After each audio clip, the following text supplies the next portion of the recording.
Hey everyone, it's Encoded here. I'm just doing an unboxing video. This is going to be my first unboxing video. What I have here is a item that I've been waiting over a month for. This is my digital temperature sensor from Thermaltake. It took so long because I live up in the Great White North and have to order everything up from the States, which is totally fine. But sometimes shipping can be a bit of a pain. But anyway, let's dive right in here. So this is just a shipping box. I've already cut the tape off that.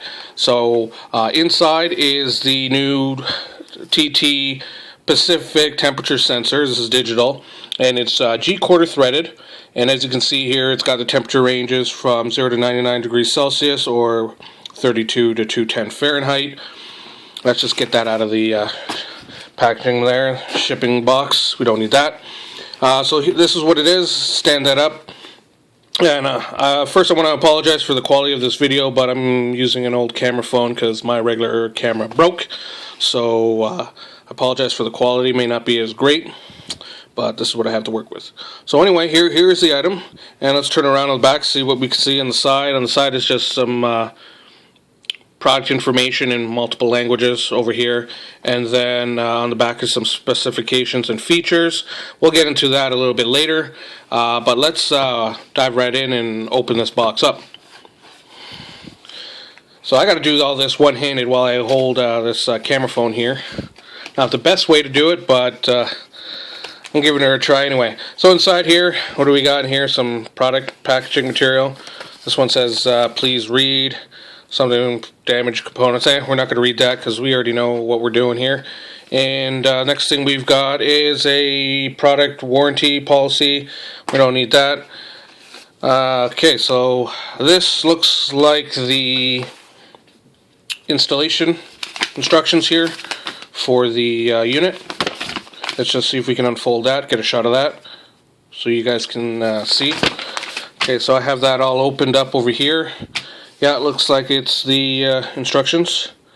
We can take a little quick read through that later. Anyway, let's get down to it. This is going to be the unit. I'm just trying to get it out here. Let's get this out of the way. Okay. So here's the unit, guys. This is what it looks like. This is the digital temperature sensor. Now, the interesting thing is on this, it doesn't connect to a header on the motherboard. This is a 4-pin Molex connection. It's got 2 pins on here, one for the 5 volt and the other for ground. Since it's got its own readout, I can see why they chose it this way, because there's no need to have it connected to the motherboard since it already can do its own readout.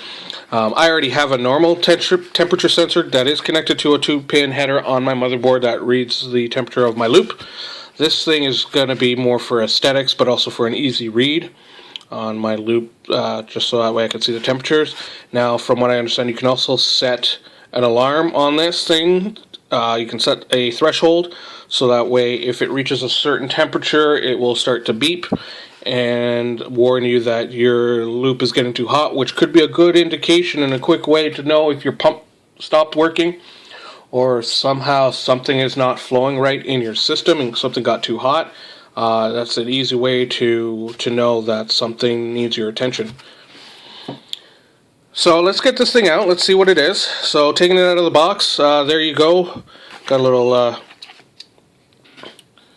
foam on there. But here is the unit. And then as you can see in the side, it's, it just passes through. It's G quarter threaded on both sides, on that side and on that side. So easy to connect to your fittings, or, through to your extenders and then to the fittings, however you decide. But one thing to note from what I remember, you do want to mount this thing horizontal and not vertical, because the readout is only one way. It does not go horizontal and vertical for the readout. The readout is only horizontal. So if you were thinking of mounting this standing up, you could, but then the readout's going to be sideways, and that's not going to look too good. So anyway, I'm going to get this thing installed a little bit later, and then I will be back with another video to show you how it performs, how the readout is, what it looks like in the loop, and all that good stuff. Now, just to show you where I'm going to be putting this guy, this is going to go into my custom loop that I did myself a few months back, and it's going to go right up here where this guy is here, where my regular flow meter used to be. I'm going to replace it. I'm doing it this way because I don't want to have to cut any more openings in my loop. In case something doesn't work out well, I can always go back to this guy here and not have to worry about ordering more tubing to bend and not being able to use my computer for another month while I wait for shipping from the States. And so that's how that's going to be. So I'm just going to do a quick shot of my whole setup here. That's I got a 480 rad on there, 4 fans, 420 millimeter fans, and a GTX 1070 graphics card.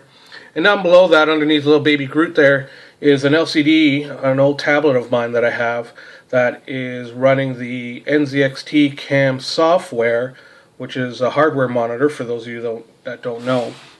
So I'm using my old tablet as a monitor. So I got 3 monitors. This is my 4th one, which is connected to Wi-Fi. And I really like that option because I haven't seen anybody do something like that, actually using a tablet that I've attached to my case, which is also still removable. But anyway, that's just something else I think is kind of cool, just to have a little bit of a uniqueness to my build. And that's it. So I'll be back once I've got this thing installed. I'm going to be flushing my whole system and cleaning it out, so that's going to take me a couple hours, maybe half a day. I'm going to take off the radiator and all the tubes, and I'm going to be doing a complete flush. I've got some Mayhem's cleaning kit here, Blitz cleaning kit to clean the whole loop. So we're going to have a fresh loop by the time I put that temperature sensor in, and then we will be back with a little bit of a performance test.